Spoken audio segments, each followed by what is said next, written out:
कलाहांडी जिला गोलामुंडा ब्लॉक रो विभिन्न समस्या नहीं जनसंग्राम समिति आवाहक साइल मंगराज नेतृत्व में रविवार दिन भुवनेश्वर अभिमुखी साइकेल यात्रा आरंभ हो जाइछि।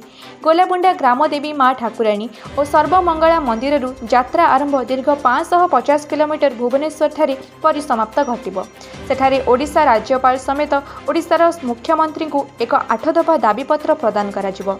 दाबीगुड़िक मध्य गोलामुंडा ब्लॉक 2024-25 मसीहार रबी ऋतुर मुग चाषी इन्शुरांस टंका प्रदान, उदंती नदी में एक ब्रिज निर्माण, मेगालिफ्ट जल जोगाण को तुरंत कार्यक्रम करने, गोलामुंडा ब्लॉक रे धंदामूलक कॉलेज स्थापन, रबी ऋतु चाष पाई केनाल रे जल जोगाण, गोलामुंडा गोष्ठी स्वास्थ्य केन्द्र ठारे आवश्यक विशेषज्ञ डाक्तर नियुक्ति, गोलामुंडा ठारे एमएसएमई और शिल्पानुष्ठान प्रतिष्ठा सांगकू गोलामुंडा गोष्ठी स्वास्थ्य केन्द्र ठारे शव विच्छेद गृह और ब्लॉक रे एक शीतल भंडार स्थापना आदि दाबी रे उल्लेख रही। तेबे एही प्रमुख दाबीगुड़िक बारंबार साइल मंगराज नेतृत्व में सरकार ठारे उपस्थापन पूर्वर करा जायछि।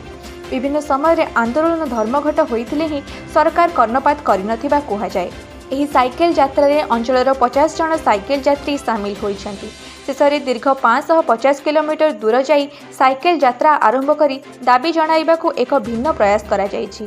पूर्वरु मध्य गोलामुंडा ठारे राजधानी भुवनेश्वर पर्यंत 550 किलोमीटर पदयात्रा करथिले।